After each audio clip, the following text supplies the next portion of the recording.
Hi, my name is David Sisko. My pronouns are he, him, and welcome to my podcast, Wholehearted Voice Pedagogy. This podcast is dedicated to the art and practice of teaching singers. It is an extension of my book of the same title, which was released by Routledge Press this past summer, or a year ago. You can find it on Amazon, Routledge.com, and anywhere you get your books. So if you've been tuning in, we're going to continue our conversation that we started last month. And in episode 32, I talked to Mariana Bouchon and Josh Gaba, both of whom graduated from NYU Steinhardt in May 2025, a year ago. And I asked them what their lives have been like in the last year as they began to navigate their early performing and teaching careers. They shared some really great insights on what it's like to make that transition and shared some sound advice also for us as teachers and how we can best support students as they go out into the world. Now, because I found those conversations so fruitful, I engaged Andrea Bush and Julia Ortiz-Luis to continue the conversation in this episode. So let's get right into it.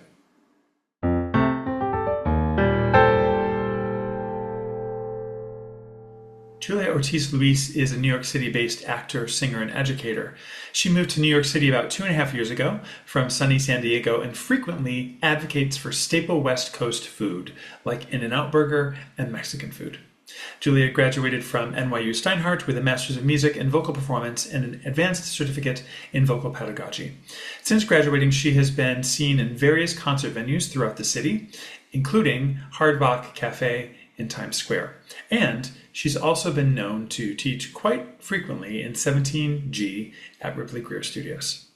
Julia, welcome to the podcast. Oh, thank you so much for having me. I'm very excited to be here. It makes my heart feel swell just to see you. It's so good to connect, and thank you for making time.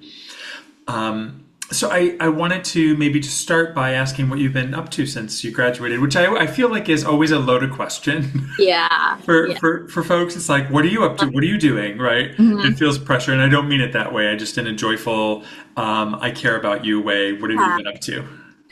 I mean, I think for most people, the main thing since graduating has been how can I make money? And so been going through a couple jobs since graduating. Been trying to find ways to find more private students as well. Good. Right after graduating, I had some fun and like went to Miami and I went to Boston and that was super cool. So I had a little break there.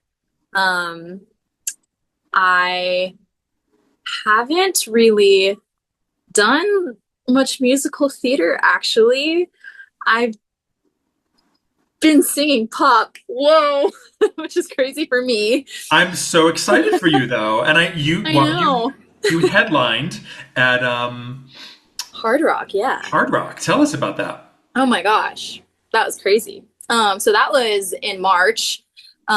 So that was literally my roommates and me. We were called the 505C because there are 5 of us in apartment number 5C.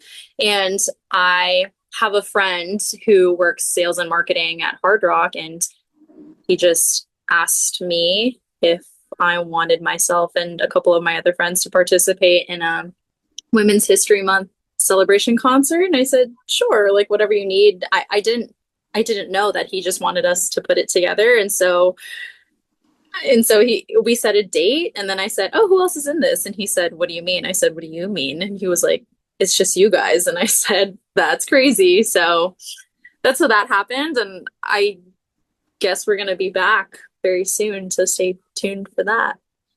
That's very exciting. What was that Yeah. experience like for you? Oh my gosh. It was very overwhelming. Just being in a really big venue like that was crazy. And I essentially signed up for something that I didn't know what I was signing up for. And but like how cool for something to just like fall into my lap like that. But I think it's a genuinely like it overwhelmed me. So we found out that we booked this, I want to say like mid-February, and the show was March 14th. So, and they wanted a 3-hour show. Yeah. And I looked at my friend, I said, "Are you serious?" And he was like, "Yeah, isn't that great?" I said, "That's just perfect." So, um, yeah, that became the busiest 30 days of my life. I told all my friends, "Don't even talk to me right now." But it was very cool. I think 2 days after we found out, they invited us to take a tour of the venue and the backstage area, and um, that was crazy. I mean, they said these are your green rooms, and it was these like giant dressing rooms. I've never seen anything bigger. And we met the AV team, and the AV team was like, "Oh, like we work sound for SNL and CBS, so you're in good hands." So that was very cool. And they were asking us for what photos we want for like the marquee, and we didn't know we were going to be on the marquee in Times Square, so that was also crazy. So it all just happened very quickly. It happened just like in a blink of an eye. I found out and then we did it, is like how it felt. And so there Sure. were so many rehearsals, many late night rehearsals, just like in our living room, where we'd be in the middle of watching TV, or like someone else is in the kitchen, and we would be like, "Wait, all five of us are home right now. Nope, we gotta work, we gotta work, we gotta rehearse. This is the only time that we all five of us have." So yeah, very quick process. Also, it was very difficult finding an all-female band, which our band was literally just the keyboard and the guitar, and that was very difficult. That kind of surprised us with how difficult that was. Um, yeah, so that was my experience with hard rock, and it ended up being super fun. I think it was a really great turnout, and I think people really liked it, and I liked it. Very I love that. Thanks for sharing that. And I feel like some of the best things that we do are we're kind of thrown into headlong, Mhm. and you just have to kind of like trial by fire, do it. Yeah. Yeah, and I really did just say yes to something that I didn't know what I was saying yes to, and I'm so glad I did. And I think now hard rock has become like the new regular for us, which is kind of crazy. So I'm really excited about that.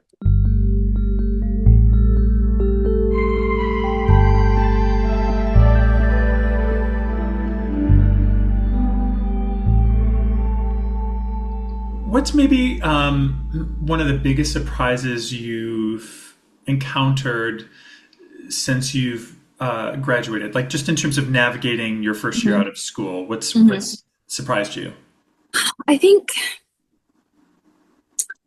I think what has surprised me honestly is how many jobs I've gotten rejected from, given like the institution I came from and the degree that I got. Hmm. Um, because like I came from the dual degree program where I had the MM in vocal performance and the pedagogy certificate, and I've been rejected from a lot of music teaching jobs.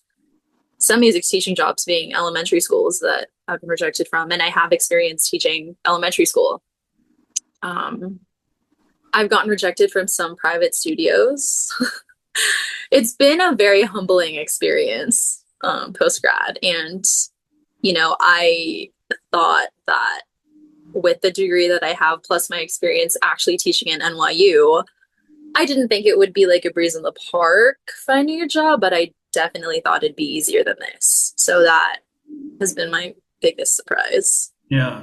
Thank you for vulnerably sharing that. Really Uh, appreciate that. Did you do your degrees simultaneously, like back to back? no, I took a 2 year gap in You between. did. Okay, cool. Mhm. Oh, that's right, because then you Yeah. were doing the teaching Yes. in between. Yeah, yeah, of Mhm. course, of course. Yeah, yeah. That's. Thank you for sharing that because I think um, it's a good reminder for us, who are teaching to help, as much as we can build networks and for our alumni. Yeah, totally. What do you? How are you finding like private client work? Do you enjoy kind of working one on one with within a building your own kind of studio? Yes, I love my private students. I love them to death. A couple of them came from NYU, and a couple of them have just been like friends of friends. But that's another one, is like it's been really hard to find private students, I won't lie. Very difficult. I felt like when I lived in San Diego, like they would all just come to me. I never really had to look for them. Whereas out here, I feel like I'm competing with everyone just to get some private students. But I mean, I've loved it a lot post grad. It's kept me sane essentially since I have to, take these other jobs that really have nothing to do with like the degree that I got at NYU. So it's been very nice. Good. What do you notice any something I'm asking some other vocal pedagogy folks? Do you notice anything that has changed about your teaching now that you're kind of out in the world? I mean, you had certainly taught, out in the world prior Yeah. to your master's degree, but I'm wondering if now that you're kind of not under the auspices of NYU, if something shifted for you. Hmm. I think because like when I was at NYU, I had a whole like syllabus and, I gave a midterm and a final, which I thought, were great. And I think it was great for them. But since graduating, I have been experimenting what teaching is like without as much structure and kind of seeing where that goes. Hmm. And I wouldn't say I like it more or less. I think it's just very different, and it's been cool to experience one or the other. So yeah, this past year has been a lot less structure, and it's been more so like, what do we feel like singing in this season? Are we feeling a little more poppy? Are we feeling a little more MT? And I think like when I was teaching at NYU, like how do I say this? I wouldn't really let a student give up on a song back then, whereas now I'm a little more lax about it. And if we both feel like we just don't like it, then we don't do it anymore, is where we're at. So, Hmm. um, Sure. yeah, it's just a different experience, but I think both ways have been enjoyable and both have worked. Do you find you're having to put together a total kind of pop rock show at Hard Rock Cafe has influenced your teaching at all in terms of when you are kind of coaching or working with students on pop rock material? That's a good question. Um, yeah, yeah. I think putting myself in an environment where I actually have to sing something like that in an event that is so infamous for that, it definitely has shifted the way that I have been teaching a little bit. I'm putting a lot more emphasis on like audience perspective when I teach now, and that really was not the case before I booked that gig. So that's been interesting too. Which my students are a little on the shyer side, so it's it's been a nice challenge for them too.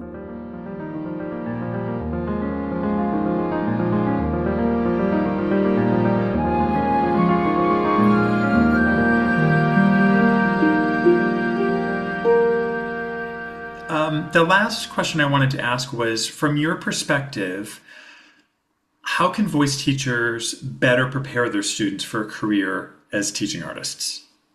I really didn't know how to market myself. Uh, and I was like, do I go the social media route? Do I just do word of mouth? What am I supposed to do? I was like, uh, and also uh, student retention, like, because coming from NYU, it's like a lot of the students really can't pay for lessons without the help of loans. So it's like they can't afford me. And here I am, I'm like trying to like lower my rate for everyone just to have someone through the door. But that I think that's probably the biggest thing for me is like I even now a year after like I don't know how to market myself too well. Yeah, Yeah, other than just like I have a website and that's it. But no one's gonna find my website unless you type in my name. right, And how are you gonna know who I am? So right. yeah. Yeah, I'll be honest, and that was when I was starting out, same Mhm. struggle. nobody taught me how to do that. And Mhm. you just kind of fumble your way into, Yeah. into things. And I do believe that the right people find us, and that Totally. right opportunities find us. But it is something that, like, you know, I think we could all learn Yeah. how to do better. Yeah. 'Cause it's like not the teaching that I have an issue with. Like I was taught how to teach at NYU and I'm very confident in my capabilities there. Um, but yeah, it's hard, like knowing that like I'm a good voice teacher. I know that I can get along with a lot of people and I know I can teach a lot of different things, but I don't have as many people that I would like to teach, which has been hard post grad. Yeah. Hmm. Well, I'm gonna send you good energy for Thank finding the you. right folks for you, Yeah. and happy to refer out too when that's applicable, too, because that's important also. Mhm. Is there anything else that you want to share about kind of post grad life and what that's been like for you, and what you maybe are hoping to grow into in the next year or two? You asked me such a good question. Uh, um, prioritize your relationships post grad. Because I think it's very easy to slip into like, oh, woe is me. I'm not booking anything. I'm getting rejected from all these jobs, but my friends are booking these things and I'm not. It's very easy to compare yourself. Um, but I think it's important to foster those friendships that you made while learning your crafts. Because I mean, those are the people that know you the most as far as our field goes. And so that was something I had to learn post grad. And I know like a lot of my peers are learning that, and that's been something that's been very hard. I mean, everyone's busy, so it's like hard to find time for each other. But yeah, I think that's super important, whether it's just like friends you made at your program or friends you make along the way after or previous professors that you had. So, We're all connected, yeah, exactly. and we will all, Mhm. meet each other again in a rehearsal Mhm. studio or an audition, or, so I think that's such wise advice. Yeah, we have to invest in our relationships, Mhm. you know. Yes, they're very important. Absolutely. Yeah. Thank you so much for taking the time Oh today. my gosh, no, thank you so much for asking me to do this. I feel so honored that you asked me. I was like, no way. Me? What? Yes, Ray, you. I feel famous. You are. Thank You you. are Thank to me. you. Yeah. I've not headlined at Hard Rock Cafe, so So crazy. Yeah. that's great. Yeah.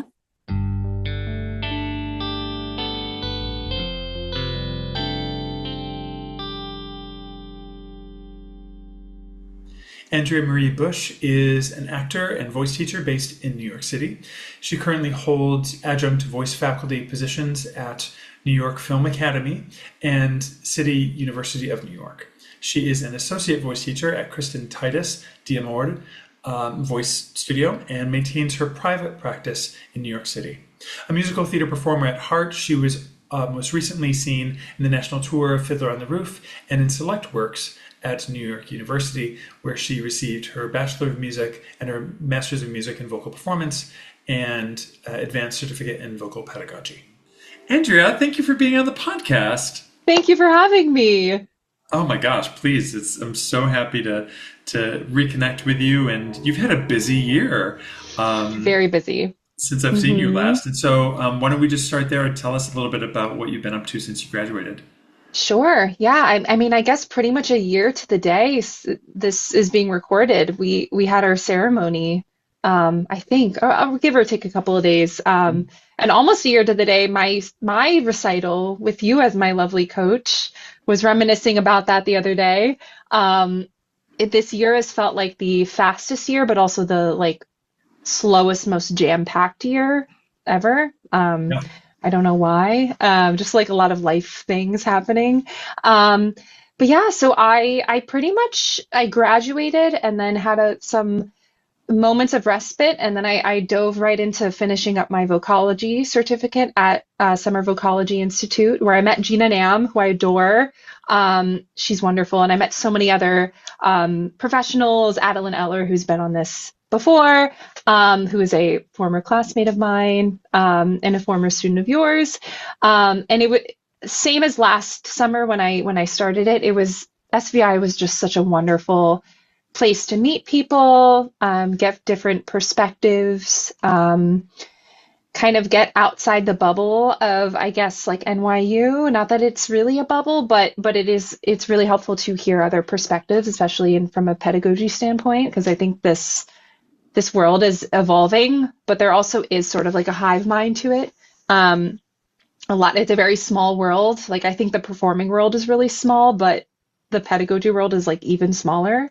So I finished that up. I loved it.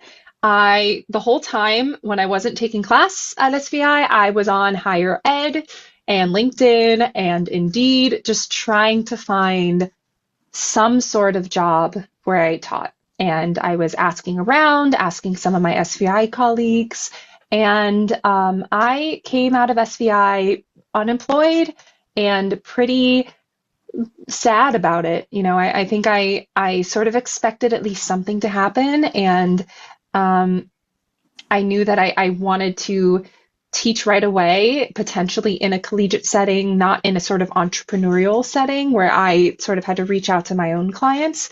And I was lucky enough that I came across, well, I should say Adeline Eller came across a Facebook post in a Facebook group, and it was Christy Cates at NYFA. And I sent over my cover letter, resume, CV, all of that. I hadn't heard back, and then I actually received a message from Elena Shadow, who knows Christy, who was also my teacher at NYU. And she said, "Hey, I recommended you. My friend Christy's looking for a teacher." And I was like, "Oh my gosh, I just emailed her." So it was sort of these like stars aligning that Yeah. was not in any way like sort of formulaic. There was no like one way to get this job. So I reached out to Christy again and I said, "Hey, I'm still interested if you need anybody." And then I just happened to get her at the right time. And we set up a demo lesson. We chatted about what working at NYFA would look like. This is New York Film Academy. And I got the job. And I've been working here ever since. I'm starting a summer class. I just started one today. But I've had some really cool opportunities to sort of like dive right into teaching. They've given me so many opportunities. And I've been sort of like a fish out of water because it's very new to me teaching in a collegiate setting. But it's so far so good. And then right after this past semester, I decided I needed more experience and I also needed another job to supplement this. So I applied to one of the CUNY schools, and by sheer luck, I got an interview and I'm teaching there as well as an adjunct. So I've been very lucky to have gotten these adjunct opportunities. They've sort of landed into my lap, but I also feel like I worked really hard to seek them out. So everything's sort of lined up. So I've been teaching here, and I'm going to continue to teach at both schools into the fall and hopefully for a while. And I have no idea what's next, but I'm hoping to sort of keep building that relationship with my students, the ones I have that are currently BFAs that I'll continue to have over the next 4 years or the next 3 years, and so on. So everything is all good. That's wonderful. Thank you. Congratulations. Thank you. And like how, I mean, that's a really wonderful trajectory for you. First year out of your master's degree. Um, Yeah.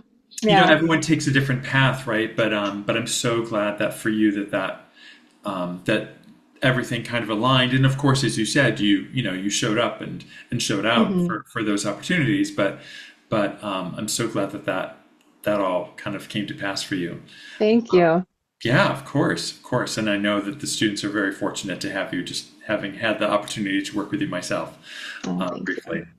They're very talented. The next generation of kids, I'm constantly blown away by what some of these students are coming in with. Their instruments are just so extraordinary. It's really exciting to see the trajectory of musical theater as well. Yeah. It's really exciting. So much is possible, right? Yes, Yeah. yes.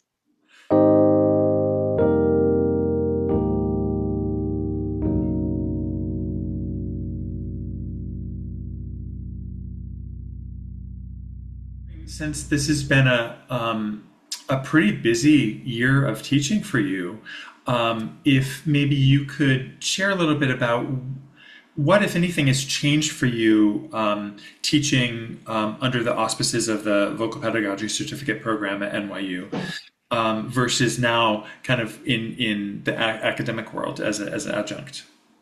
Yeah, very different teaching non-majors, which we are fortunate enough to teach at NYU. I feel like it really prepared me for teaching populations that have never sung before, that have limited singing experience, or that love to sing but don't want to pursue it as a career. I think I know which population I enjoy working with people who are like, I want to audition, I want to do this, I want to do that. Which is not to say that I don't enjoy my time with the students who don't perceive this as a vocation or a potential profession. But I have to say I was really jazzed, pun intended, to work with students who want to pursue this as a career. I feel like our conversations are very fruitful, and I think as a performer myself, I learn a lot from them, as I hope they do for me, and just learning about audition trends and what they're working on in their other classes, what their teachers are also saying, who are also active professionals in the field.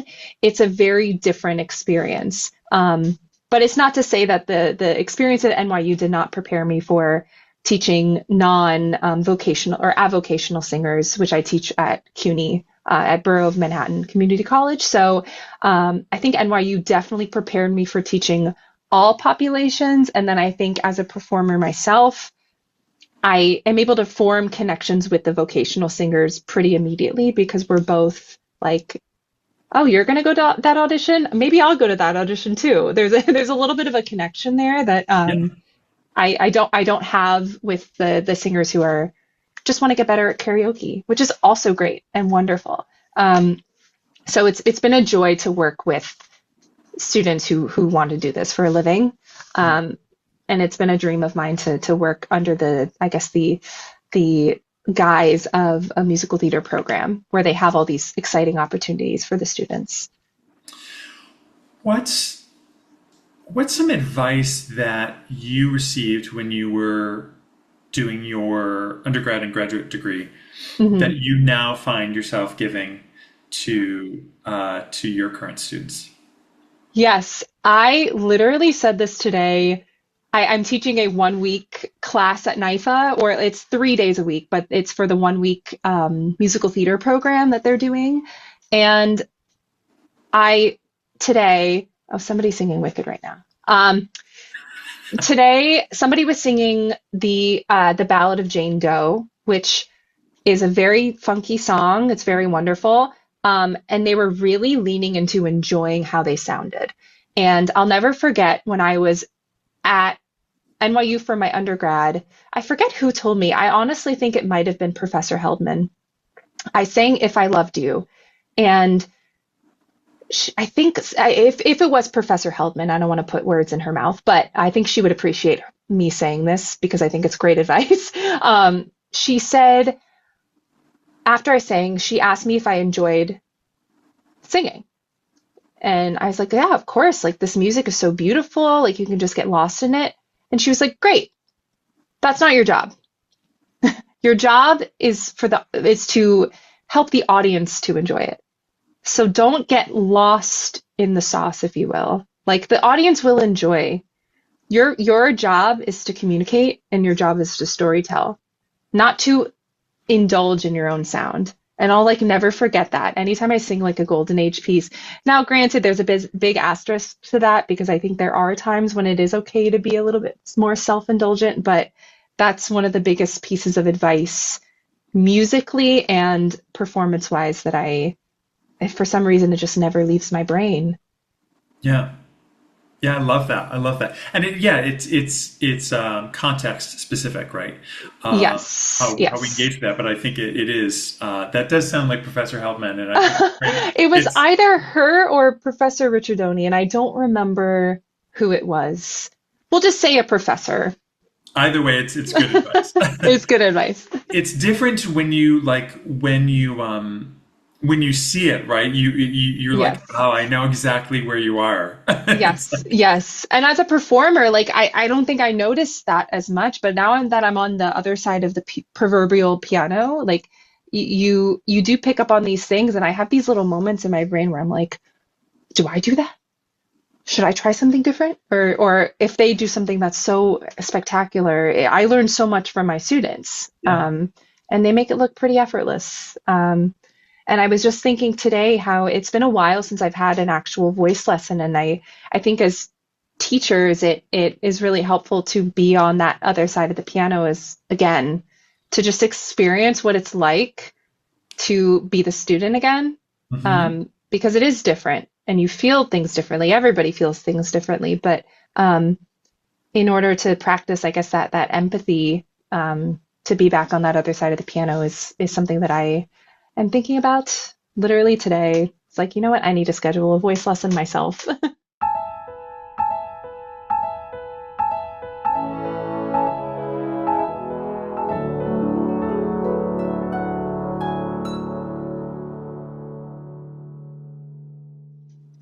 As I said before we started recording, I'm really interested in, yes, as voice teachers, we're always looking forward, both in terms of like to our next students, Hmm. and looking forward in terms of the information that we're getting that continues to evolve with regards to pedagogy, whether that be science based or art practice side of things. What are things that we need to, if we look back, that we need to be maybe remembering when it comes to preparing students for the industry that they're entering into? Hmm. I think I know that there's a side of, I guess, in the collegiate voice world. I know there's sort of different camps of thought. One being, um, if you are in the industry itself, then you are doing a disservice to your students by not devoting all of your time to them. And then I think there's the other camp of thought where it is essential to be in the industry so you understand what is going on. And I kind of err on this side, not I mean as a performer myself, selfishly because I want to continue being in that side, but I think it is important to know, what shows are going on right now, in terms of like, because I'm build a lot of audition books with my students, because they're in that sort of phase where they're here for the summer, they want to audition for things when the season is slow, um, knowing, you know, what shows are going on right now, what shows are happening, who is in these shows, if this celeb or not celebrity, if this actor is a vocal role model for you, what else have they done? So you can make the people on the other side their jobs a little bit easier. I had an incredible student today sing My Days from the Notebook, and she reminded me so much of Joy Woods. And I was like, she is not only a great vocal role model for you, but try to look at some of the other stuff she's done, not to copy her, but to sort of draw inspiration and also make things your own, but also, I guess, this business runs so quickly, and oftentimes we have to make other people's jobs easier, especially on the industry side, the casting, agent manager, and it's easy if you sing My Days and you also have a book full of like Little Shop or Gypsy, and it's like, oh, like Joy Woods, of course, an incredible performer, but this is also student X, and it makes everybody else's job easier. And this is getting to the maybe not as artistic side of things, but at the end of the day, this is a business, and there's only so much time in the day for people on the business side to make these choices. So it's about being as sort of strategic as possible. Um, and this is just something that I've learned as a performer in these casting workshops, which I always recommend going to. I think I learn a lot. I always recommend my students go to these things because the industry is moving so quickly. So I guess that is my biggest sort of, um, I guess, piece of advice for like aspiring voice teachers, but also students on the voice teaching side of things. Like, if you're not actively in the industry performing, like try to, and we're talking just about musical theater, um, trying to be as in tune with what is happening in that world from the artistic side and the business side. And then as an artist, obviously doing the work to make sure that you are also like up to date on that as well. Right. The not so artistic side of things, the businessy side that we always have to be sort of, unfortunately, at indebted to. Mm-hmm. And I think too, like, I'm not someone who's going out for auditions for musicals. I write musicals, but Yeah. I have kind of an in that way in terms of understanding song form and stuff like that. But I'm also interested in like knowing when to refer out, right? Be like, yeah, Mm, I'm not like this is what I can give you, and then for this other for the business stuff, I want to send you over here to this person because yeah. they're going to have that, right? And it's okay to like, yes, of course, we should always continue to expand our Hmm. knowledge, but knowing that there are limited amounts of hours in the day, right? Yes. Knowing what we do really well, but also saying, great. So I'm not doing the audition circuit right now. So like I'm Hmm. gonna have you. I think of you mentioned Professor Elena Shadow. Great Hmm. example. 1776 at Yeah. Everything else she's done. yeah, and just like everything else she's done. Yeah, but Yeah. yeah, just amazing career, and also very gifted teacher, right? Yeah. And is really grounded, being able to kind of bring both of those worlds together, right? Yeah. Every teacher's going to be different, and not everyone's going to Hmm. be a Professor Shadow, and that's okay, as long Yes. as we know, right, how and when to refer people Yes. to our folks. To riff off of that, another exciting career development, I joined a voice studio. So it's not my voice studio, but I'm an associate of a very established Philly-based voice teacher. She is wonderful. Her name is Kristen. She is amazing. But she never posted a job listing. Um, she never like posted on Indeed or Facebook. It was purely word of mouth from a colleague here at NYFA. I was referred by her to interview with a voice studio that's based in New York, that's pretty prominent. Then didn't get that job, but then was referred to this other person who I'm now working with. And it was truly just word of mouth connection based. And I think this industry is so connection based, even within the pedagogy world. And I used to think like networking was like a like only Stern NYU Stern people do that. Like that I'm not a networker. Like that's not I'm an artist. I'm an artiste. Right. But I do think the more you can show up for anything, the more you can show up and show yourself as an artist and as an educator, if that's also how you identify, um, you just never know what's going to happen. Um, and you also you never know who else you could help too. So it's sort of this like wonderful pay it forward world that I've entered, and it's really exciting. Um, I have yet to sort of like help anybody else out because I'm kind of in that beginning journey. But Sure. I'm so looking forward to the day where I can sort of refer, like, I wish I could do this, but I have an amazing uh, colleague from NYU that I graduated with who is great at pop rock, and I would love to refer them to you. And and sort of take that like pay it forward attitude with this Yeah. industry because I do think it is so important to show up, but also like people are going to remember how you made them feel. and they're going to remember that in a time, whether you're a casting director or an agent or a voice teacher, they're going to, if you're going to leave an impression, like leave a good one, because you just Yeah. never know what's going to happen. Yeah, it's so true. And I kind of had for a long time the same feeling about networking that you did. And I've come to realize I'm like, I just get to like go into a room and share what sets me on fire with people. Yeah, And yeah, then have people share with me what sets them on fire. And like yes, it doesn't have to be the same thing. And maybe they're the thing that sets them on fire. I'm like, good for you. That doesn't speak to me, but I love that it sets you on fire, and that's great. And I can still celebrate that, right? yes, It doesn't have to be like, here's my card, right? It doesn't have right. to be that, right? I feel like that's kind of like the bad version of what we think, think Yes. networking is, but it's just really connecting with people and hearing their story, right? And Hmm. hearing what excites them and what they're challenged by and what they're hoping to achieve, right? Hmm. Which is kind of exciting. Absolutely. Yeah. Yeah. Oh my gosh, this was so enjoyable. Thank you so much for taking the time to do this Thank today. Really, you.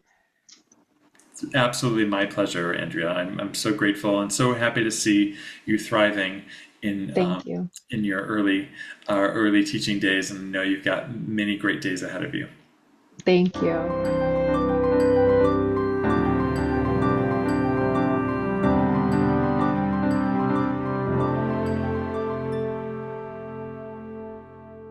What conversations are you having with your former students?